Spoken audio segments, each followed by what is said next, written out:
And there you have it, one of the greatest, craziest, wildest finishes in NJCAA football. Northwest with the Hail Mary that was answered.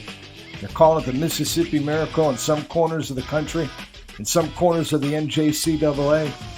And Northwest wins that game 37-35. Welcome into the JUCO Rush. I'm Mike Frazer. He's Robert Williamson. Robert, that was an incredible. I watched that game from the second quarter all the way to its conclusion. Wow, I was exhausted. I couldn't believe what my eyes were seeing.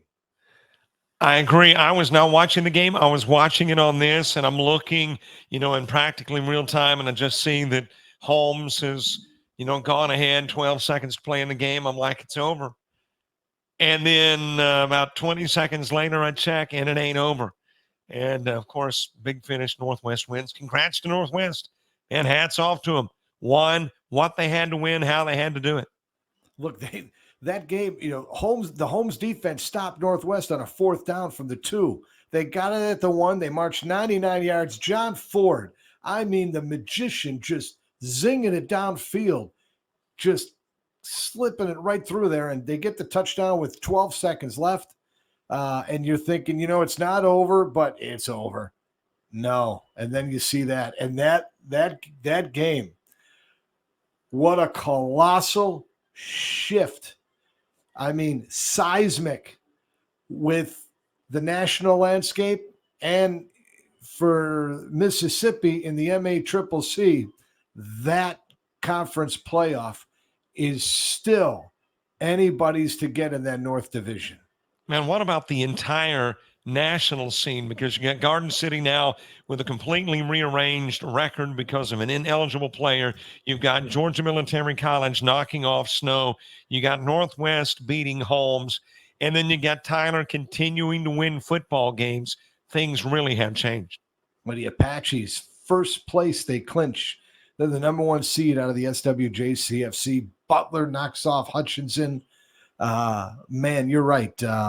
Just wild. But that football game, think about it now. Holmes, they need to win, I think. They got to win their football game. They play Thursday against East Mississippi. Say what you want about East Mississippi with their record. That's still a good football team with a ton of Division I talent. Marcus Woods, the head coach at Northwest, he knows that. And, man, they had it. They didn't have it. Then they had it. And then they didn't have it. Northwest still in great shape for a national postseason slot. And you're going to see in our standings in a moment. Look, Mississippi's going to shake itself out. Gulf Coast with 1 loss right now. Holmes and Northwest with 1 loss. But that's all going to shake out because they have a playoff. And I believe that whoever wins that conference in Mississippi will get one of those seats. I think we're that far enough along. We've seen enough from Gulf Coast, from Northwest, from Holmes, even Itawamba. They're pretty good. And so I think whoever wins their conference championship, East Central out of the South, those are your contenders. So that's what I think, Robert. Your thoughts on that? Well, I don't know if the winner of Mississippi is into the Final Four. I think that's still to be determined, although I would agree they've got a really good inside shot. But, man, you're right. It is so discombobulated in the North because you've got the possibility of a tiebreaker having to decide things. And despite how off the season has been for East Mississippi, at least that's the way we perceived it based on how they played in the past, they still have a chance to be part of a tiebreaker scenario. Yes, they do. And, you look at that time-breaking scenario, going to be more drama to it because bad weather down in Mississippi coming in. They moved that Itawamba Northwest game to Friday night. So it'll have to wait potentially to be determined on Friday night. Man, that incredible game. That was really one that goes down in the NJCAA records books as one of the, back in the 80s, Alcoa presents fantastic finishes. They used to show that on Monday Night Football back in the 80s. Man, that was one of them. That would have made the board there. That was an incredible football game. 2 quality teams. And, man, wow. I just couldn't believe I saw what I saw. I just couldn't believe it. It didn't register. Well, and we've skipped right past the fact that Butler knocked off Hutchinson. So the number one team in the country, the only remaining unbeaten team after that Hail Mary on Thursday night, is now beaten. Boy, Bryce Dennery got that win for Butler, huge win for them. And then, of course, the other news, Garden City with an ineligible player. So now they had to forfeit their game. So that takes them out of the picture as far as postseason is concerned. Iowa Western, who am I to go against Scott Strohmeyer? I mean, what am I smoking? You talked about it last week. I think these nights that I walk these streets till 3, 4 in the morning, running out of those late night joints, I think it's starting to have an effect on me. What in the world was I thinking to go against Scott Strohmeyer? A weak moment, Robert. It was a weak moment. Well, I think probably one of the best cures for a weak moment is admitting you had a weak moment. So there's hope for you still, Mike. Well, I'm not giving up those late nights. Not going to happen. But, man, I'll tell you, what Iowa Western did was flat out just studly what they did. And Hunter Decker's leading the way. Their defense getting it done. So let's take a look at the NJCAA top 15 here. And, Robert, there you see the change. The Iowa Western victory vaults them to number 1. You see Georgia Military 2, Hutch 3. Your thoughts on the top 5? Well, I'm telling you, my thoughts really go beyond the top 5 in that I think the team that may have benefited most from all of the changes, all of the things that happened last week is that team with a couple of losses but has won 6 straight, and that's the Apaches that we were talking about.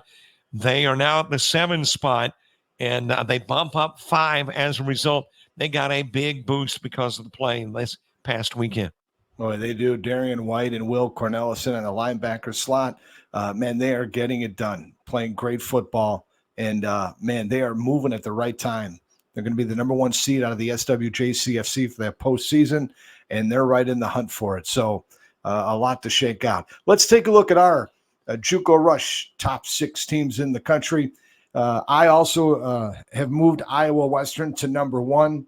I'm moving Hutch down to 2, Georgia Military at 3, Mississippi Gulf Coast 4, and then you see Northwest and Holmes. Now, again, Mississippi, I don't want to get lost in the weeds. Whoever comes out of that conference championship in all likelihood is going to get one of those slots. You got a bunch of one-loss teams there, so really the positioning doesn't matter. The big thing for Holmes is they got to win that football game if they want to have a crack at a national title. They got to win and rock and roll out. Northwest needs to keep on winning. Mississippi Gulf Coast needs to keep on winning out of that MACCC.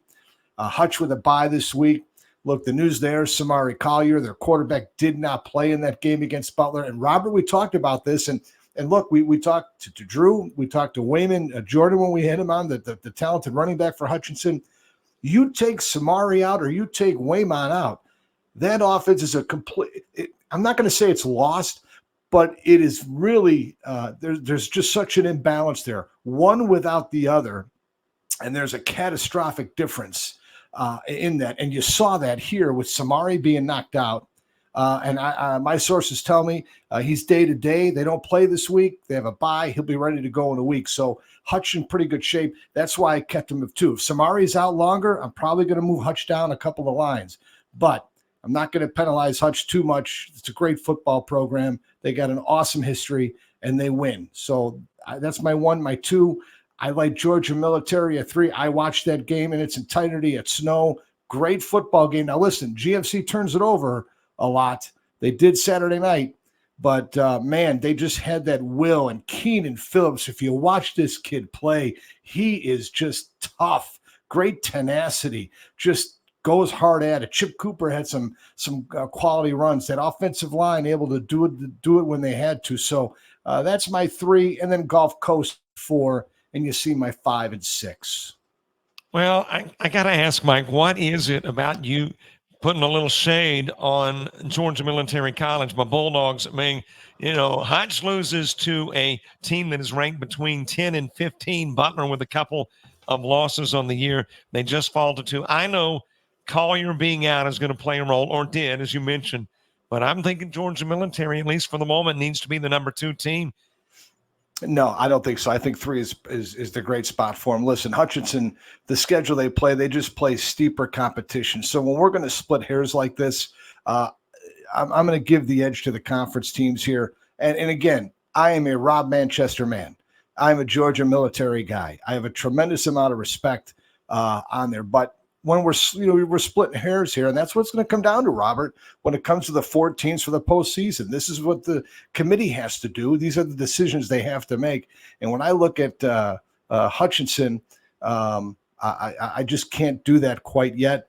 So I'm very comfortable with GMC in my 3 line. Well, if you're splitting hairs, though, you're splitting hairs between a home and away game if you're looking at the Final 4, because 1 and 2 in the postseason will be at home, 3 and 4 will be on the road. So those splitting of hairs can be, mighty fine. I've got 3, Mississippi Gulf Coast. I'm moving Hutch after the loss down to 4. Northwest at 5. We agree on something. Well, let's see. We agree on 1 and 5. And now I've got to admit where 6 is concerned, man, it was difficult. You've got Holmes. I really toyed with putting Holmes at the number 6 spot. It's just that I think Tyler, at this moment, after winning the regular season conference title, they may be literally a top 4 team at this point, but you got to consider the scope of the entirety of the season, and they lost those 2 games early. So I put Tyler in versus Holmes at 6, but yeah, that was a struggle for me. How do you leapfrog Georgia military? And I know the NJCAA did the same thing, but what's your reasoning on putting them against over Gulf Coast and Hutch? Well, they were already ahead of Gulf Coast and Hutch. Well, not Hutch, but Gulf Coast. The loss of Hutchinson to Butler. Now, I realize they got a backup quarterback in through 5 interceptions, but fact of the matter is they lose to a team that was ranked, I believe, number 12 at the time. They bumped up, obviously, after the win over Hutch. And again, I've mentioned this week in, week out. Somehow it's not resonating with you, Mike. I've tried to work with you, and this is just not resonating, that they lost only 1 to the then 1, eventually 2, and now back to number 1 in the country, Iowa Western, in overtime. And had they kicked the extra point and gone into double OT, who knows what might have happened on that given day. Mike, I mean, let's look again at my predicting. Did I not say nobody in the NJCAA would go unbeaten? Did I not predict Georgia Military College over Snow? Did I not pick East Mississippi over Copiah Lincoln this past weekend? Mike, you may want to, I can try to print a sheet out for you, and you may want to follow my keys en route to success. Listen, quality wins for Georgia military. Tyler, Lackawanna, and then they lost by 1 to Iowa Western, but they lost. Okay, Iowa Western can make the same argument. Well, we have 1 loss, and we went for 2 against Hutchinson, but they lost. It counts as a loss. Then I look at Hutchinson, quality wins. Iowa Western, Dodge. They play in, right now, arguably the toughest conference in the country. And again, the thing that holds me back are the prep teams. Just too many prep teams. And I'm not going to penalize a team like, in my case here, Hutchinson, who plays in a quality conference. And again, I think Georgia military is very good. It's not like I have them at 7 or 8. I mean, they're right there. They're a big hitter. But I'm giving credit. Look what Iowa Western does. Scott Strohmeyer plays the toughest schedule in the country. He'll go anywhere, anytime to play anybody. And he's proven that over the last 3 or 4 years. So there's ways to do this. That's why I have who I have where I have them. So my 1 and my 2, I feel really good about. I love where Georgia military is at, and they've got a big one with Lackawanna. That's why that was such a crippling loss to Snow. Now they need help. Snow needs help. And with this log jam out there, I don't see, and I think Snow folks will tell you too, is, while there's a pathway, man, it's awfully narrow. Well, and 2, where Snow is concerned, they've got to take a road trip this week and go to Nimi, which is not having a Nimi kind of year, but it is a game being played in New Mexico after a loss. So Snow's got a tough week this week too. All right, let's take a look now at our players of the week. I'm going to start out with mine, and man, that Hail Mary game, I'm going with the quarterback, Holmes, John Ford. Incredible. 331 yards, 16 of 26 passing, 2 touchdowns. Just an incredible, what poise, what guts, what focus, what discipline to be able to take him 99 yards. And yes, I know they lost the game. doesn't change what John Ford did. Came off the bench. Chase Richardson, I'm told the quarterback for Holmes is healthy. Look for him to play this weekend. But John Ford is my Mike Frazier's JUCO Rush Player of the Week. The other guy, I'm staying right there in that football game. Here's a guy right here. Look at this guy, huh? Good-looking running back out of Cortland, Mississippi. Plays for the Northwest Rangers, and that is Demarion Petit. What an effort. 30 carries, 189 yards, 2 touchdowns. And Robert, here's a great number on him. 189 touches this year, just 1 fumble. That man holds on to the football. So those are my JUCO Rush Players of the Week, presented by Pepsi and the good folks down in Gulfport, Allen Beverages, refreshingly local since 1947. And that, of course, Pepsi. Robert, what do you have? Well, my players of the game, one of them comes from that same game again, and we're talking about wide receiver Malcolm Boykin. He had 11 grabs, 222 yards, 47 along, almost 21 per catch, and a touchdown. I realize it was in a loss, but man, when a receiver receives better than 222 yards, he's worthy of some mention. And I go to the other side of the football to bring you my player of the week. It is Jarvis Coney of Georgia Military, in on 18 tackles, 6 solo, 12 assists, had a sack, a tackle for a loss. He broke up a pass. And obviously this guy can bow up against just about anybody in the NJCAA and fare pretty well. Those are my 2, Georgia Military's Jarvis Coney and wide receiver from Holmes, Malcolm Boykin. All right, to the break we go. When we come back, we'll talk about the top 5 JUCO Weekly Trophy contenders. This is the JUCO Rush.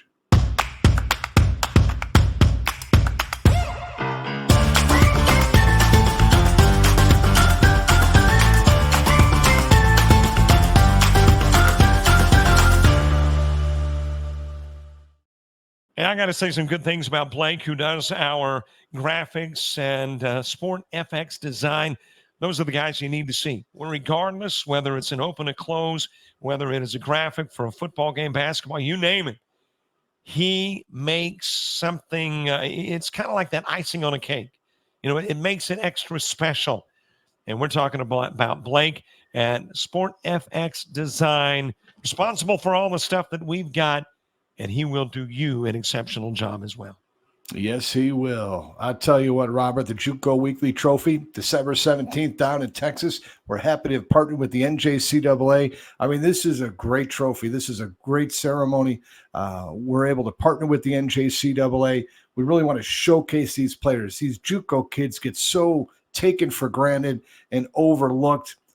We want to really put the spotlight on them. And it's not so much who wins it for us, but it's the journey to it. All the players that make that JUCO Weekly Trophy watch list to drive home the message that JUCO football is really good and has been for a really long time, and so has the NJCAA.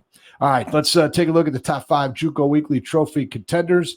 Some of these guys you'll see on there before. Now, this is not the final list. I do not have a vote in it, but these are just 5 guys who I think are strong contenders. There you go. Hunter Decker's leading the way, 2,446 passing yards. Waymon Jordan Jr. out of Hutchinson. Trey Hall from Mississippi Gulf Coast. Demarion Petit from Northwest. Just some of the guys on the defensive side. Linebacker Darion White, 94 tackles. That guy's been on the list for quite some time this year. Big reason why, Robert, Tyler is doing what they are doing in the standings. Oh, yeah. The guy's got 94 tackles, averages about 12 per game. He's got, I don't know how many sacks and interception as well. I'm almost wondering if we should start meeting more often prior to show, because we're agreeing too much. I think the only difference, and by golly, again, it is a Bulldog where there is a difference. You got Trey Hall as your running back in the top 5. I've got Keenan Phillips. Otherwise, we agree. Keenan Phillips is that utility guy, 112 yards of all-purpose yardage per football game, 18 touchdowns rushing. And then you can add 2 more, 1 receiving and 1 returning a kick. He catches passes. He is Mr. Do-It-All for Georgia Military College. So we agree except for that one particular aspect. Again, by the way, I did add Demarion Petit to my list and bumped out Giles this week. But again, it's very fluid right now. And you got a lot of guys that are right on the outside looking in. These just happen to be the guys this week that stand out. And those are some of the contenders for the JUCO Weekly Trophy. That trophy will be presented December 17th down in Texas. All right, let's take a look at some of our top defensive players here for the 2024 campaign. Darian White, there that name is again, Robert. Will Cornelison, those two linebackers for Tyler, really getting it done. They're top 2 in tackles. They're top 2 in tackles per game. I mean, these guys really making it happen. And, hey, how about Oral Gray? Here's a guy just shot up the charts. I mean, we're talking 10 sacks. He's tied with Tavion Atkinson. You don't see Tavion on my list, but that's a guy that needs to be on my list. Tavion Atkinson also with 10 sacks out of Trinity Valley. Oral Gray playing as well for Itawamba. Those two guys are just flat out rock stars. I agree with you. I mean, you got 5 great players. I think I got 5 too. Of course, we agree on 1, 2 of them, it looks like.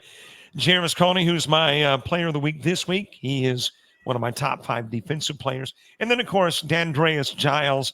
I mean, he's a great DB from Holmes, who is bumping in and out of that JUCO Weekly top 5 for me. And then I've got from East Central, Donnie Smith. East Central, man, they've got a great football program this year and could be the top team out of the South. Donnie Smith, a big part of the reason. 79 tackles, 3 sacks, 8 tackles for losses, a forced fumble, a fumble recovery, 4 broken up passes. He's got stats all over the place defensively for East Central, and he's in my top 5.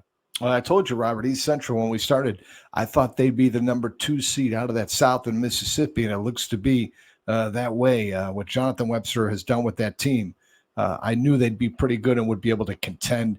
They're in there. Tyler, man, what a run they're having in the SWJCFC. First place, clinched a playoff spot, and they've taken down some tough components. Took down Kilgore, a quality football team in their own right. So, man, they are really playing pretty good football as we wind down the stretch. All right, let's take a look at our key games of the week. Robert, what do you have? Let's see here. All right. Well, I'm going with these 2 games because of the impact. Northwest and Itawamba, obviously, it's got a huge impact, not only nationally, but in Mississippi as well in the North Division. And there's, in that particular game, 3 teams, maybe even 4, very interested. Northwest and Itawamba, obviously, and then Holmes and East Mississippi. So a game that's going to have that kind of impact, it's got to be one of my key games.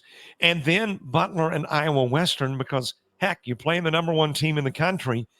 I would love to know, and I doubt seriously the stats have been kept, or you'd really have to do some extensive research. But when has a team, Butler, in this particular case, played the number 1 team in the nation back-to-back weeks? It can't happen very often, if at all, previously. But Butler, again, put to the test. And this game key, because if Iowa Western is knocked off, man, you got a big change on the national landscape.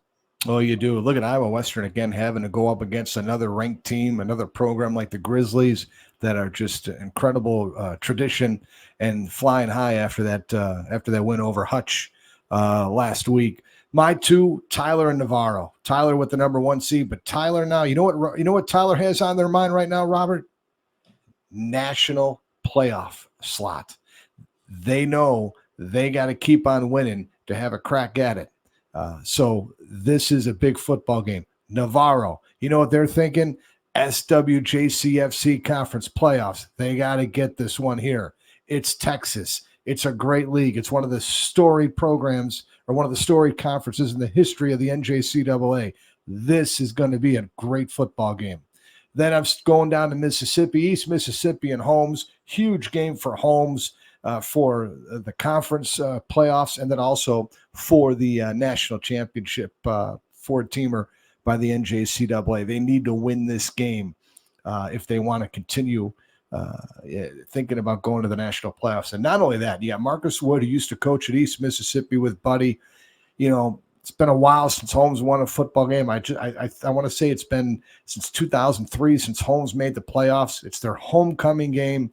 They're playing a matinee Thursday at 3. Huge game for Holmes. Huge game for this program. And let's see what happens. I think those are the 2 key games going on this weekend. Hey, before we leave, we got to pick them. And you want me to pick first? Yeah, go for it. Who you got? I got Northwest taking Itawamba. I'm going to go with Iowa Western over Butler. I will take Tyler until they lose again. And in an upset, I'm picking East Mississippi. I'm taking Northwest. I'm going Iowa Western. I'm going to jump on the Navarro train on this one. I think Navarro's it's a good spot for him. No slight to the Apaches. I just think Navarro gets him. It's a tough league down there. East Mississippi and Holmes. Boy, that was such a tough loss last week. I'm going to go with the home team. I'm going to jump on that Bulldog train.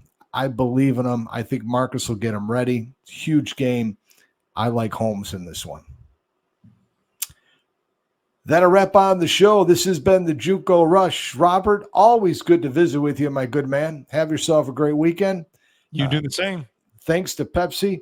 Great partners. Terrific partners. Here's to Allen Beverages down in Gulfport doing a terrific job. And they understand the junior college game from an education standpoint and from an athletics standpoint. So Allen Beverages, refreshingly local since 1947. So long, everybody.